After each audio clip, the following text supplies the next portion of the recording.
morning, everybody. Welcome to PhotoJoseph's Photo Moment. For those who are new to the show, if you want to skip past the morning pleasantries, scroll down. There will be a timestamp there to jump to the beginning of the proper show. In the meantime, we're going to say good morning to those who are in the chat room. Good morning, chat room. Good morning, Sheila. I see you here already. Travis Moore, good morning. Jess, good morning. Travis says GH5 arriving tomorrow. Right on, Travis. Excellent. That's so cool. And Sheila says you just got yours ordered yesterday along with the vlog. Oh, awesome. Very good. And yeah, Sheila also says, now I'm looking to getting one of the Atomos external recorders. So I hope to have one of those in-house to start showing off to you guys pretty soon. So I will obviously keep you posted on that. But yeah, those new recorders are really, really sweet. So I'm crazy excited to get that. All right, so let's see here. Today's chat. What else do we want to say before we get started on this actual thing? Oh, right. I don't know if we're going to get this one edited, but if you're still watching this recorded and you want to go to the shortened version, click here.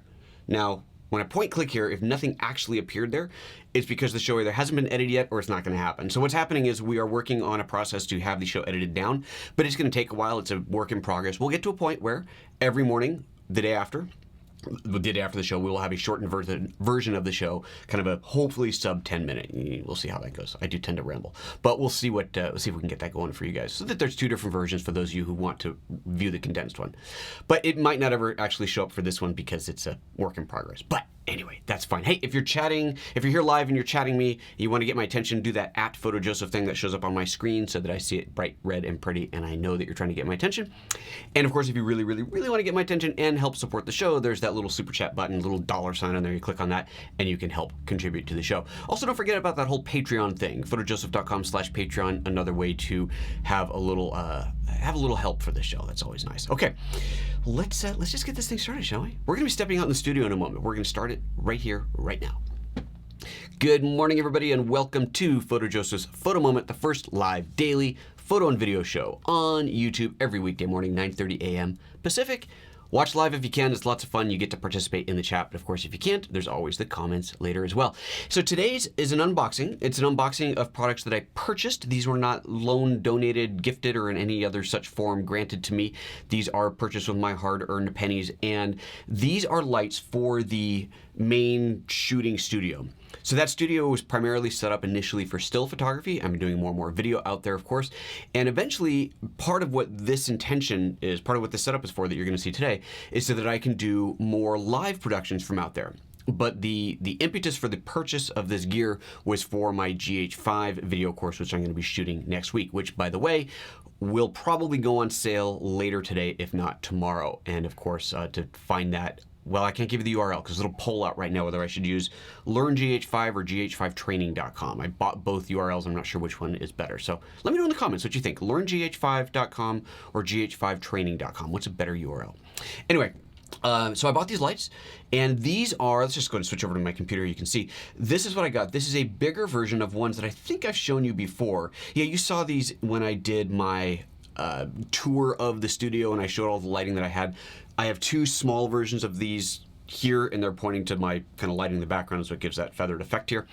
These are bigger versions of that. So these are the 14 SpectroLED. I don't know what the 14 means because there's obviously more than 14 lights, but they're big. This is the bigger ones that they do. Daylight balanced. I don't care about having the color temperature shifting on these. I'd rather have them all daylight, and 10 to 100% dimming, which is a really nice thing about these lights.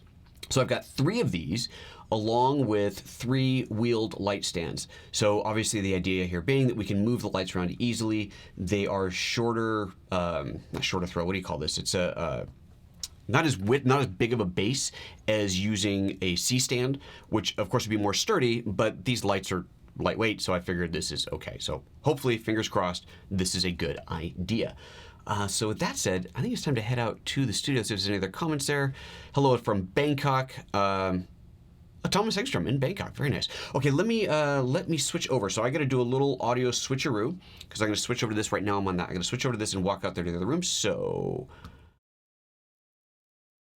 there we go. We should be on the right audio, which is going to be slightly out of sync until I switch over to this camera and head on over there. So you guys are all hearing me. It's all good, and I'm back. All right, Ryan's going to take over the camera there, so we'll get a little bit of zooming and panning and moving around and all that good stuff happening. And I got my chat comments here, so. Oh, Trav. Well, we'll come back to the questions. Let's. I'm trying really hard to be formulaic about the show to make it easier to edit out later. The camera looks like it's tilted. Is it tilted? It is tilted a little bit. We're gonna. I don't know if you can do it that way. Can you? It's. I thought we had this all set up, but apparently not. Let me just straighten this thing out a little bit. A little bit. There we go. I think that's better. All right. Let's see how that works. Okay. I can see from here the camera looked tilted. That was funny. I was saying that I'm trying to get a little bit more formulaic about this to make it have a structure to the show of now we're not doing comments, we're going to do the show and then go to comments. It's really hard to do because I love the comments so much. I mean, that's part of the fun of the live. But we'll get there. We'll get there. Okay, so 3 boxes. I think I'm going to guess that these are the light stands, especially since that's bottom heavy and nowhere near big enough to hold a light. So let's start with the lights themselves. Clearly, obviously, as you can see here, these are not yet opened at all. These are purchased from B&H, but probably should open from the top. But again, purchased, right? So no bias, no gifting, none of that in here today. Let's see what we got. So these should be the 3 big lights. And we're obviously not going to set up all 3 of them. I think once we set up one, you get the idea. So let's see what we got here. Where's their label? Oh yeah, there we go. Genaray SpectroLED-14. That's the one. You guys can criticize Ryan's camera work later. He's doing the best that he can over there. And I have no idea what he's actually doing. So hopefully it's all good. Let's see. All right, what are you getting here? You get a user guide. Power cables, we're going to need that. And I think that's, what is that? Oh yeah, I forgot about this. The other ones came with these as well. Cigarette lighter adapter. Nice, right? So if you want to take these out in the field and somewhere you're driving to, you got a car, you can run these off of auto power, whatever you call that kind of power. Nice. That's awesome. I don't know how valuable this thing is, but I don't know, maybe it'll soften things up a little bit. Who knows? Maybe I'll find that it's the thing to have. But this is a little hairnet for the light. So we'll put that on there. And this must be the rest of the power supply. That's too hot already. And there's the rest of the power brick. So, okay, we got that. You're going to do the rest of the show zoomed in with that thing on my head. Well, thank you, Ryan.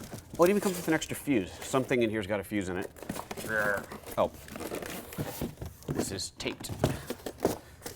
Well then, I guess, here we go.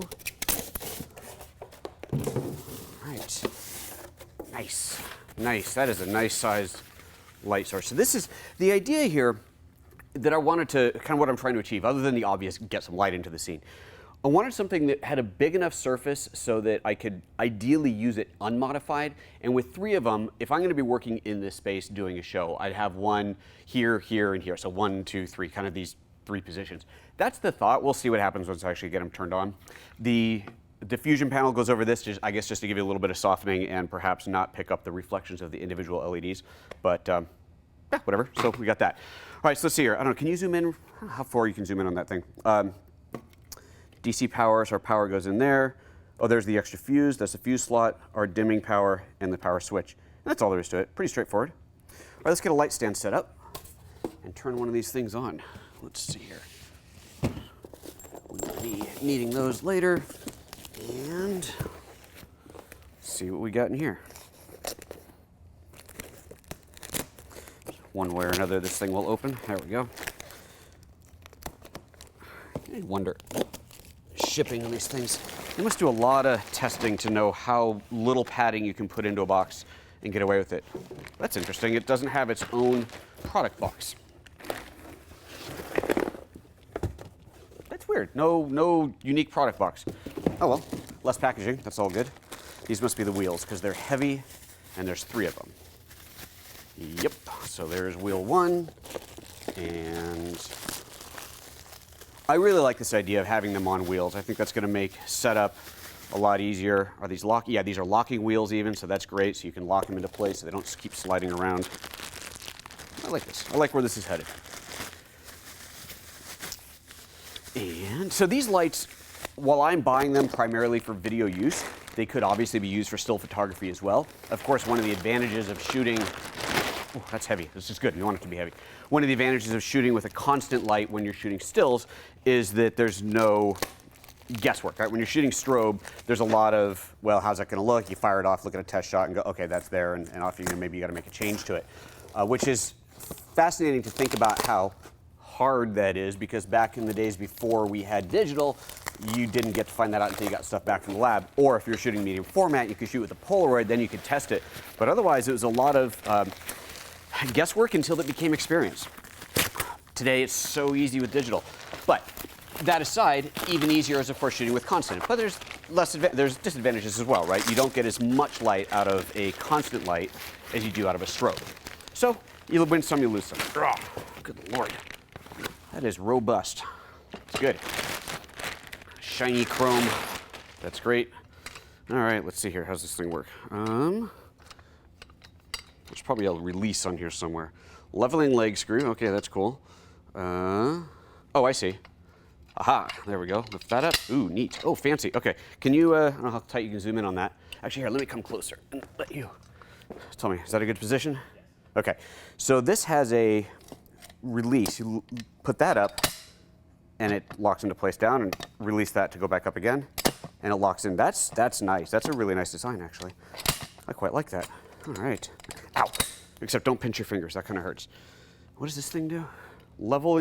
Leg leveling screw. So this thing here says leg leveling screw. I might have to actually RTFM to figure out what you're supposed to do with that. But I guess you can level your legs. Okay. Let's see if I can do this rest of it without reading any manual.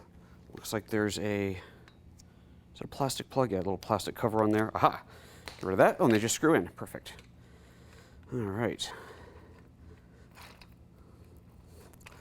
Is that going to go like that, or am I going to have to get a tool? Oh, no, it's going. All right, there we go. Looks like I might want to get a wrench in there to tighten it once it's down, but we'll see. Yeah, because I'm not actually spinning the whole thing. I don't think I have one of these tools here.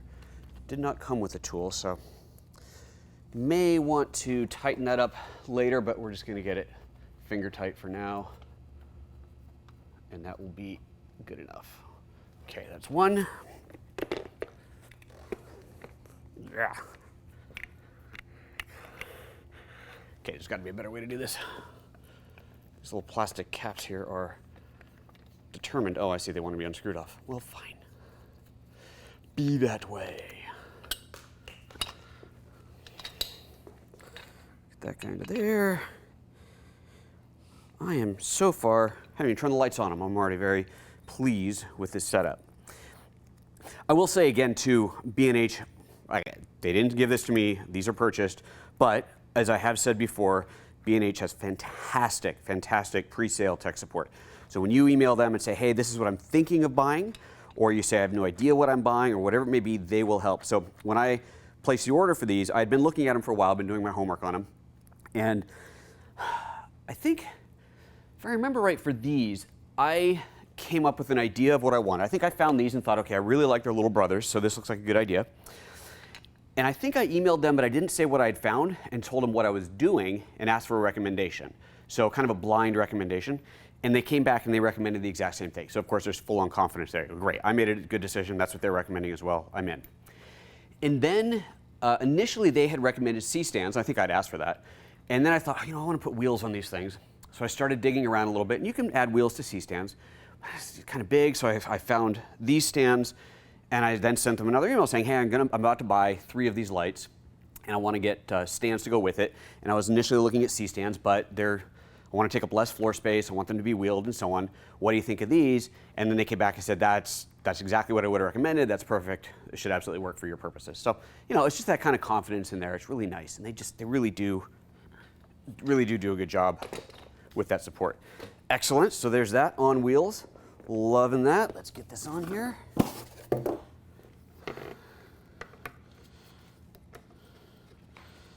And we will plug this in and find out just how bright it is. Did I already? Oh, a little bit further. There we go. Okay. That's on there. That's on there. Let's get some power into this thing. and I will be going to I'll go to the comments before I turn this on. How's that sound? Let's get this all wired up, and then I'll jump over to the commentary and see what's happening there. It is a lot easier for me to ignore the comments when I'm not looking at the screen the whole time, I will say, because they're so much fun to follow and monitor. It can be a little distracting. All right, let's see here. So you've got the DC in with a locking plug. Very, very good, like that. So that can't accidentally come out. It's little things like that that really make you appreciate the design. You know, that locking plug can make all the difference in the world. The last thing you want is to be on set and someone moves a light and it comes unplugged, or someone trips over, well, if you trip over something, you're screwed. But, you know, that's good. It's just little things like that I really appreciate. There's a cable gate on here. Now, I, of course, will be raising this up, so let's go ahead and get that up. Actually, how high do we want? Let's see how high. Oh, this thing is an 11-foot arm, or whatever you call it, stand. Jesus.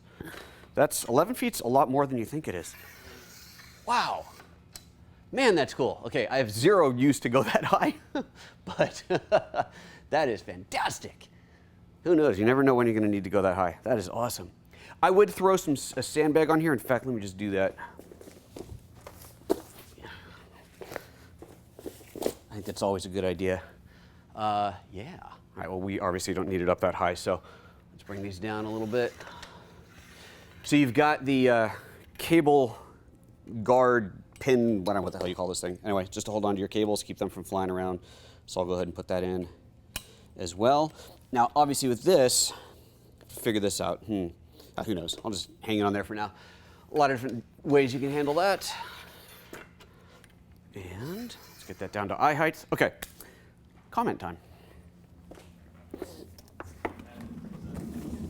What's that? Let's see how bad you're criticizing the camera work. Now we get to find out how good or bad Ryan's camera work is. Alrighty, let's see here. Lots of comments flying by, love it. So again, Thomas in Bangkok, so cool, I love it. I love Thailand. Man, I gotta get back to Bangkok, it's been too long. Fabulous place. Travis Moore says, you mentioned testing some ND filters. Is that coming up anytime soon? Because you're looking for one. Okay, so I've been collecting recommendations on neutral density filters. Variable ND filters is what I'm specifically looking for. And I've got at least half a dozen that people have sent me the recommendations for. If you've got one that you know, anybody listening has one that you know that you like, please send that to me. You can put it in a comment or preferably tweet it to me. That makes it easier for me to grab. It's shockingly hard to do anything with the comments on mobile. So tweet it to me if you know the brand, mark, URL, whatever, the one that you like. And I don't have a timing on that, but I will. It's not going to happen real soon just because I got a big production next week to work on, but I will do that. Let's see here. Shatul, hello from Mumbai. Awesome. Oh, I've been an incredible help with your new GH5. Love it. Love it. Houston's saying lighting is no good. I know lighting is no good in here. I know. That's why we're setting up lights. That is why we're setting up lights. Let's see here. Steve Holt says, Plumber Jones Production did a comparison video of the internal 10-bit versus internal 10-bit versus 10-bit on the Atomos Flame. According to the test, the GH5 internal video is better. Well, that's ridiculous. That can't possibly be. It's compressed versus almost uncompressed. That doesn't make any sense at all. But I guess I'll have to look for it. All right. Travis Moore said Ryan's slow zoom into the hairnet. Did you do a slow zoom into my? Yes, wonderful. Thank you. Steve Holt, it won't let you post a link. Not in here, but tweet it to me. How's that sound? Works out better. They tested Atomos internal versus Atomos Pro versus HQ. That's crazy. I can't even imagine. Ben5 Shuttle says GH5 training. That's what you're voting for, GH5 training. Look forward to the Atomos photo moment. Excellent. Thank you. Let's see here. Nothing else. There's a bunch of other comments and you're not much calling me out. Here's another one. Ben5 says, does the studio camera allow for manual exposure to kill the underexposure due to the bright light source in the frame? Oh, I was going to get rid of that. I forgot to get rid of that. Here, let me just turn this thing off because I was going to turn that off. Now it's really dark in here, but here, I'll illuminate from here. So we're not using the studio camera. This is the GH5. Of course, I'm not throwing you under the bus here, Ryan, but Ryan's not a cinematographer. This is not his bailiwick, so he's just basically pointing the camera at me.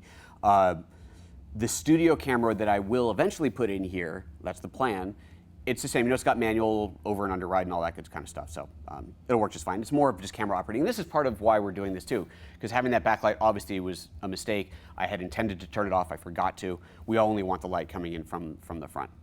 Hopefully this looks a little bit better now, but it's about to look better still when we turn the light on. Let's see here. Steve Holt saying you're using the Hoya neutral densities, couldn't afford the B plus H. The B and H ones are usually really, really good. And yeah, Hoya's definitely less expensive. Steve Holt says, watch the video, it doesn't make sense. Okay, I will watch the video, Steve, I promise. All right, well, that's it for the comments. So let's turn some lights on and see what we've got here. All right, moment of truth. Power, power, power. There it is. Oh, good. All tangled up. Let's do a little untangling here, shall we? Anybody want to buy this couch? Tell you what, any of my viewers want this couch for free, come get it. Get rid of this thing. I've been trying to get rid of it for a month. No one will buy it. So take it. Get it out of here, please. It's a beautiful prop. I used it for a couple years for portraits, but it's kind of run its course here. I need something else, or I need to get rid of it because I need this space. Ooh, look, light. All right. How are we going to do this? I guess I could obviously just shine this up myself. I don't want to blind the camera. So that's a lot of light. Here's how we're going to do this. Let's do, I didn't really think about this part of it. Oh, I guess my sandbag's going to have to find a different way to sit on there. It just slid right off the leg. Well, let's do this. Oh, Jesus. Okay. So that's bright. Hi, guys. Oh, my God, that is bright. Wow, and I got 3 of these. Holy crap. That's a lot of light. Well, that's good. I think the camera's over there, right? Hello, camera. I can't see anything. Well, I would imagine the exposure has gotten a lot better. It had auto ISO on, so the auto ISO has assuredly dropped way down. And this is one of these lights, and I'm going to have 3 of them. My God, that is bright. Let me see what happens if I put this thing on. Look, it's got a hair now. Oh, God. Okay, I got to turn that down. That is nuts. And I know now I'm totally screwing with the auto exposure, but c'est la vie.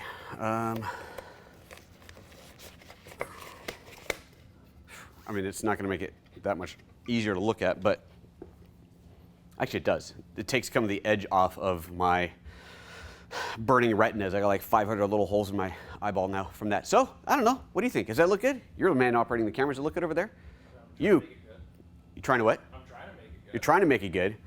Zoom in tight on my face. Does it look good? I mean, I don't know. Anyway, that's what the lights look like. That's one light. I'm thrilled. That is, man, that's a lot of light. That is definitely a lot more light than the little ones that I have in there, in the recording studio. And 3 of these, no question, this is going to illuminate the space. Now, let me show you something else. If you remember when I showed you in the recording studio, when I did a tour of that, and if you haven't seen that, link to that right here, I showed you the diffusion panels that I had up over the 3 lights. So I got 3 lights in front of me, right, center, and left and right, and I got these DIY diffusion panels. I've got another one of those. I think it's right here. Let's see here. Let's see. It's a small one, and I want to show you what that looks like. Let's see if I can find it real quick. We moved everything out of the way to make space for this little fun this morning, and I have no idea where anything is anymore. Okay. This is my so-called there it is. So-called storage thing here. But here is another one of these diffusion panels, which obviously you would require another stand to get this in place, but this will do wonders for diffusing the light. So, little DIY diffusion panel. Again, I think I have another smaller one of these as well that I made. So this is a screen window repair kit. Throw the screen away, get acetate, build the frame the size you want. You cut these to size. They come with little corners, and this is just double sticky taped onto here. But now if I do something like this, you get a really nice soft light on me. So clearly the exposure is changing because we're going to lose light because of it. And I don't know that hooking up 3 of these with 3 big diffusion panels would be enough out here. I don't know, we'd have to try it, but that is the idea. You get this much softer light based off of that. So lots of options, lots of things you can do.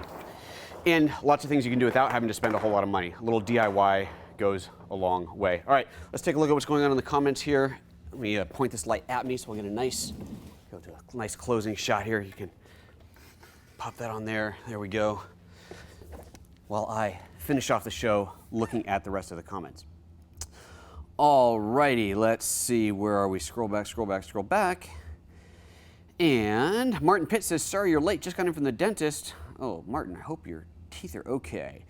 Sheila says, all this equipment needs insurance. Do you recommend an insurance company for production and equipment coverage? What to expect for the cost of a year of coverage? Okay, so let me think I don't remember the names of the insurance companies that I've used.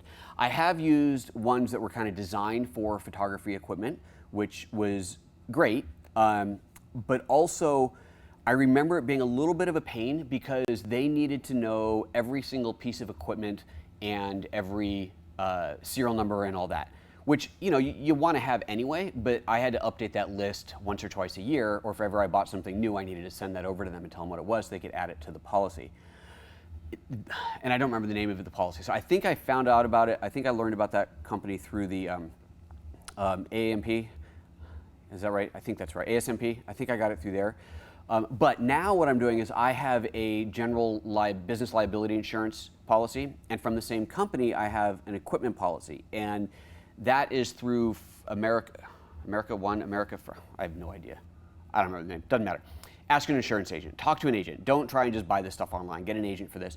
And the way that it works now for me is that I have a policy that covers a fixed dollar amount of equipment, and within that I have like I said, I do have a complete inventory of what's in the studio. Everything is in a database with a value on it, with its new value, so then I have a running total of the value of everything in the studio. And there's two categories: things that only stay in the studio or things that can leave the studio. It's like inland marine something, I don't remember. This is still not my thing. But there's two different types of policies on there, and I say this much money value will insure only in the studio, and then this much is for stuff that leaves the studio. And the majority of it can leave the studio. There's not much that only stays here. And this covers my camera gear, lighting, everything, video, photo, whatever. If it's in here, it's covered under this policy. And I just update that value once a year. And I would say, what am I paying now? I'm probably going to get this wrong, but I want to say it's something like $800 or $1,000 a year for upwards of $100,000 in gear, maybe $120,000 in gear. It's a lot of crap in here. I've been building this up for a long time. So I think that's right, but I could have those numbers completely wrong. But I know before I was paying $800 a year. I remember that specifically when I had to outline all the individual pieces, and I had a lot less equipment. So I think the policy that I have now works out better in my favor, and it's easier because I don't have to update it every single day with, every time I buy something. So, and I always pad it, right? So let's just say that I did the total for this year, and let's just say it's my inventory is at $100,000. And I would say, okay, I know I'm gonna buy some gear, so I want insurance for $120,000. I pad it a little bit because it doesn't cost me that much more, and this way I know that anything new that I buy is gonna be covered. And keep in mind that huge full amount coverage, you only need that in the event that your place burns down. Because if I'm out in the field and something breaks, well, clearly the coverage that's this big is gonna cover that thing that's only this big. But if someone breaks in and steals absolutely everything, or the place burns to the ground, that's where you gotta have the coverage for that full amount. So don't try to be sneaky about it and only cover a smaller amount, because if the place goes to toast, then that's all you're gonna get. So I don't know if that's really much of an answer, but hopefully it gives you at least a little bit of information. Sully says, rule number 1 of sandbagging combo stands, century stands, is put on the highest leg off the ground so it's hanging. Yes, that is correct. On a C-stand, this is not that. So these 3 legs are all the same height, and when I drop the bag on, the bag hit the floor. So I gotta get either different bags or not worry about it, because these things aren't going anywhere. Martin says a nuclear bomb produces less light. Well, there you go. This is definitely bright out there. Ben, where did that go? Ben 5 Shuttle says there's high key and then there's PhotoJoseph in the studio. Hey, look, the exposure hadn't compensated yet, and I have no idea what you're looking at now, but I'm going to assume that Ryan is doing a fabulous job and that it looks good. Sully is saying that you pay $325 a year for insurance. Sully, do you know offhand how much that covers? That would be helpful, and I'm sure that that Sheila would like to know what company you're using as well. Let's see here. Wasagat Mandazu says, can the hue setting of LED produce all types of natural colors? Maybe you don't need any transparent foil. Oh, okay, for color tinting. So these lights are daylight balanced. These are 5600 degree Kelvin lights, which is what I want in here. Depending on the LEDs you buy, you'll see these things called bicolor LEDs, and so you'd have a field like this. Let's just say that there are 500 LEDs on this. I have no idea how many there are. Let's pretend there are 500. If you buy a bicolor LED set, then what happens is you've got half of those lights are tungsten color temperature, like 2000, 2500 degrees, something like that. And the other half are daylight, 5600 degrees Kelvin. And if you put the dial in the middle, then both lights come on and you have a color temperature that's somewhere in between. Let's just call it, I don't know, 4000 degrees. The problem is that I don't want 4,000 degrees, I want 5,600. So on that situation, if you take a bicolor and you go all daylight to 5,600, half of the lights are shut off. So you're only getting half the power output. So those bicolor light panels can be convenient, but unless you need it, you have to buy a lot more light to be able to get the equivalent light output at any given temperature, because your lights are being dimmed, right? You're dimming or turning them off one way or the other. So that's why I prefer to just use the day. I know in here I just want daylight. This is what it's for a fixed purpose. Now, other types of lights, like the Felix LED lights, are not a series of colored LEDs. There's some other, I have no idea how this crap works, but there's some other stuff going on in there, and you have a complete color tunable setting where your light output doesn't change and you are not turning off half the lights as you change from one color to the other. So if you want really high-end color tunable LEDs, the ones that I recommend are the Felix lights, and I recommend them out of experience and purchasing them. I am friends with the people at the company, but they've never given me anything. They've never even given me, maybe they gave me a discount. Maybe I got maybe a couple $100 off of like a $3,000 kit that I bought a few years ago. But that's not why I'm telling you they're great. They really are very, very, very good lights. I really like them. But their output isn't super high, so I tend to use them more for photography when I'm doing studio type stuff and there's a specific type situation where I need that constant LED light, or if I need to balance light with existing ambient light. So I remember this years ago, but I did a portrait in a kitchen, in a professional kitchen of a chef, and the light coming from the ceiling was God knows what, and I needed to add a little kicker underneath, just bounce a little light into them. And so I took one of these little Felix LEDs and I was able to dial in the temperature to get it exactly right, to make it match the overhead. Really, really nice. So I love the Felix LEDs for that. All right, what else we got here? Gadget says your GH5 kit just arrived a few minutes ago. Well, if you're still watching Gadgets, then you got more tolerance and patience than a lot of us here. You're probably off opening your box right now. Travis says, have you seen the LumiCube stuff? Any thoughts? I've seen them. I don't have any. They do put out an awful lot of light for a tiny, tiny little thing. They certainly look cool. I know Griffin Hammond, when he was on stage at NAB, he was showing one that he used. He used a little bit in his hand cut video. So they've got chops, man. Those things are pretty cool. But no, I don't have any. I gotta get some of those because they are really neat, aren't they? They're like this big and super intense. Slowly saying, yeah, they're great. That's good. Let's see here. Steve Holt says, look up the app My Gear Vault. It quoted you $50 for the same thing. I guess we're probably talking about insurance. Oh yeah, people are talking about insurance values. Okay, sorry, I'll ignore that part of the conversation. Ben says, the exposure is looking better now that you're wearing your sunglasses. Wow. All right, and Gadgets has to charge the battery. Well, there you go. Yeah, it's not an iPhone. They don't come fully charged. Okay, that's that. I think that's enough. It's good. Should we head back into the other room?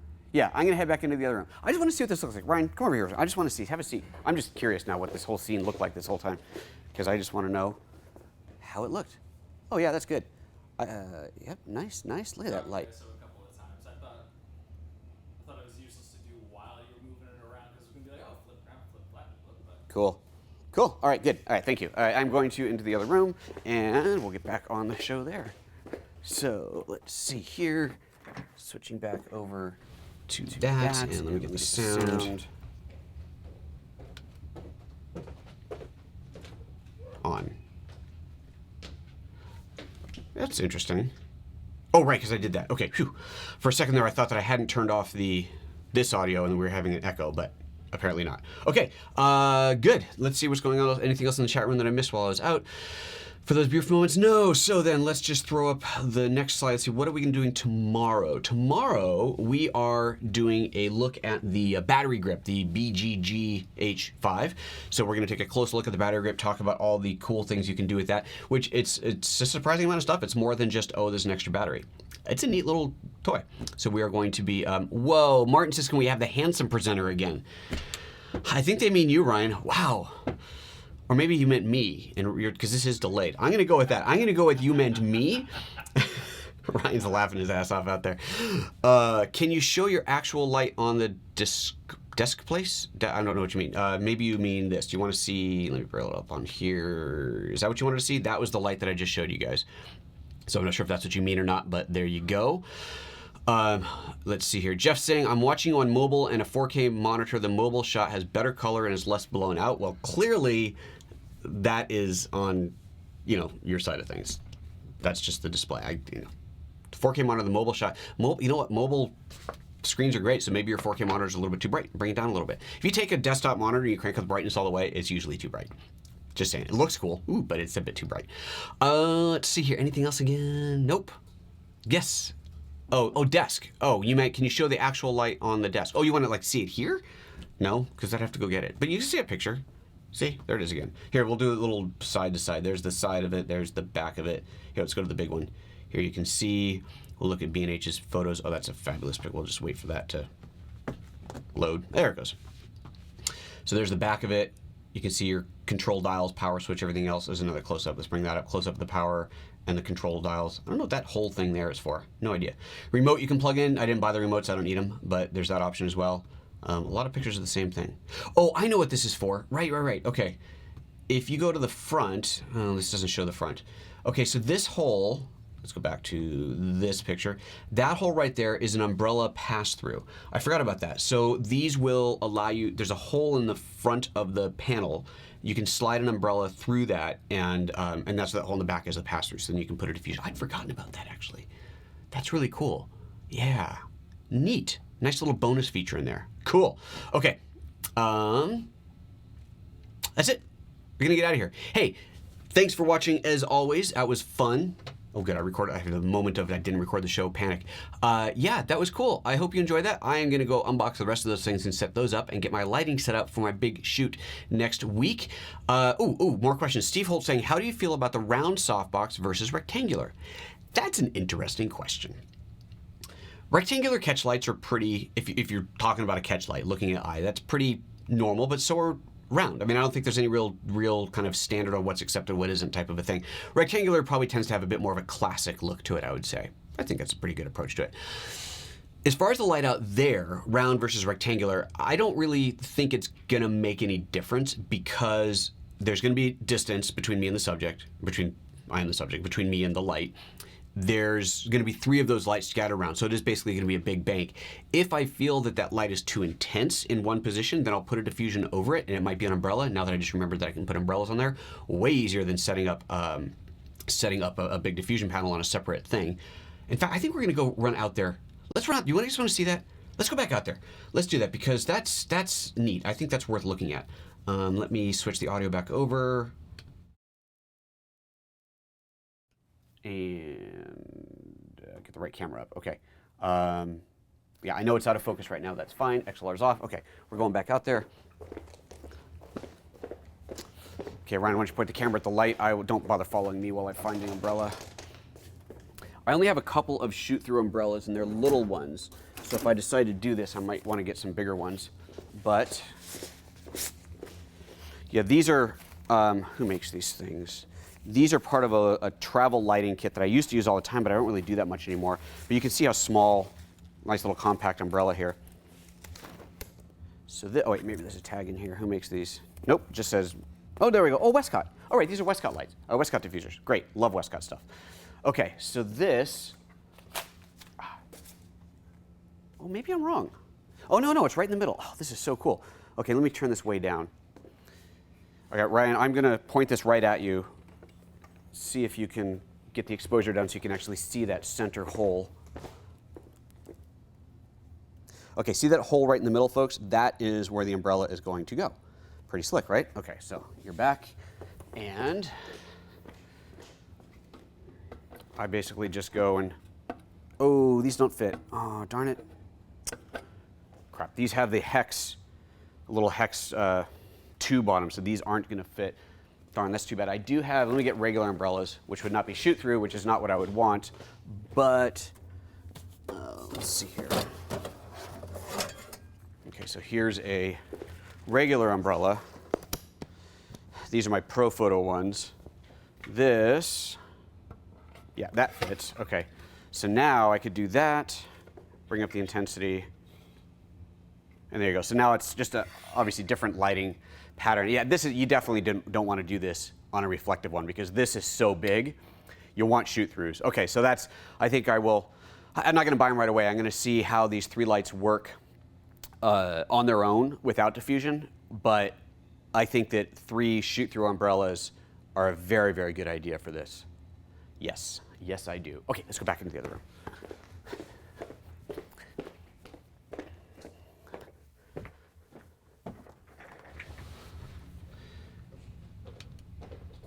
Okay, there. Oops, echo off. There we go. Okay, so yeah, like I forgot that those little ones had that hex thing. The hex thing is on there so that they don't spin.